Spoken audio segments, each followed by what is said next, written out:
Hello. For this new year, I'd like to share a message that I heard from a shaman recently. And he drew on the archetypes of animals. So firstly, to be like the snake and let go of the past, let go of all old things.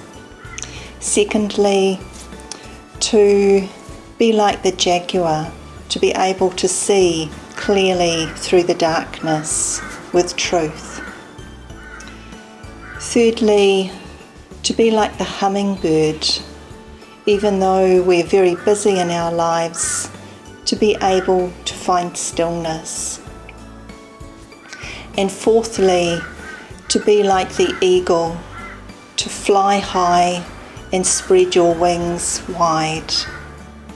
So, wishing you all a very happy new year from Australia.